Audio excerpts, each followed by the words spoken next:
আমার এই একটা মাত্র মেয়ে, প্রাইভেট পড়ানোর জন্য বাসায় মাস্টার রাখলাম। এই সুযোগে মাস্টার আমার মেয়ের প্রপোজ করছে। আমরা এখানে বসছি সমাধানের জন্য। আপনি কাজ করেন, আপনার মেয়েকে ওর সাথে বিয়ে দিয়ে দেন। স্যার, আপনি কি আমার উপর এখন রেগে আছেন? রেগে থাকাটা কি অস্বাভাবিক? কিন্তু আমি তো এখন আপনার ছাত্রী নাই, আমি তো আপনার বউ। চুপচাপ এখানে শুয়ে ঘুমাও, আমি আছি ওদিকে। আপনি এখান থেকে যাবেন না। আমি এখান থেকে যাবো। না যাবো না, বলছি না যাবো।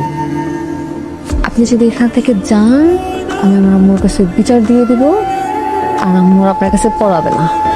আচ্ছা, আমি বউ হিসেবে আপনার একটা রিকোয়েস্ট করি। আগে বলেন আপনি এটা রাখবেন, মাথায় কসম দিয়ে বলেন রিকোয়েস্টটা রাখবেন। আরে কি করতে ছাড়ো, আমি কসম কাটি না, ছাড়ো। না না, প্লিজ। রাখবো তোমার রিকোয়েস্ট। বলো রিকোয়েস্ট কি? আপনি আর ছাত্রী পড়াতে পারবেন না। মানে কি? আপনার ছাত্রী পড়ানো নিষেধ।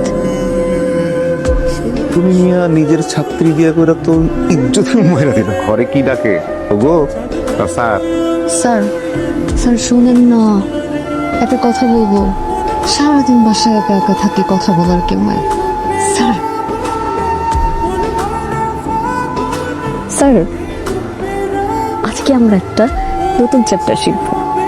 নতুন চ্যাপ্টার? হ্যাঁ, আর চ্যাপ্টারের নাম হচ্ছে লাভ each other.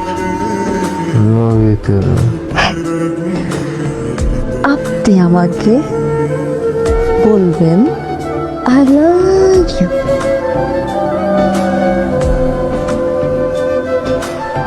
I love you.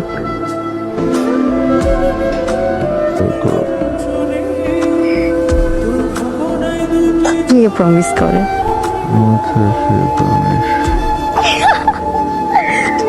What is this? ঠিক আছে, তুমি আমার বউ, আমি তোমার হাজব্যান্ড। তো আমি মানুষটা সারাদিন কাজ করার পরে এসে যখন ঘুমাচ্ছি, তুমি কিন্তু আমার পারমিশন ছাড়া বা আমাকে না জানিয়ে হঠাৎ করে টাচিটা ছিড়াতে পারো না। This is a crime. এটাকে কি বলে জানো? এটাকে বলে হ্যারাসমেন্ট। হ্যাঁ, মানে আমাদের দেশে কি হয় জানি না, কিন্তু যদি বিদেশ হতো আমি কিন্তু মামলা করে দিতে পারতাম তোমার নামে, আমি সু করে দিতাম। কি সুপ করে দিতেন? হ্যাঁ, একটু আগে যে আপনি আমাকে বলছেন আই লাভ ইউ, তারপর বলছেন আমি তোমাকে ভালোবাসি, আর বলছেন আমি যা বলবো আপনি তাই করবেন, আর আমার মতো মেয়ে পাওয়া আপনার 14 গোষ্ঠীর সৌভাগ্য। আর এখন আপনি আমাকে বলতেছেন আমাকে ছু করে উড়াই দেবেন। হাজবেন্ড কি গো মিথ্যা বলে এরকম?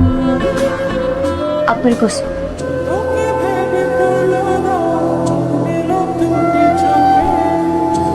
এই,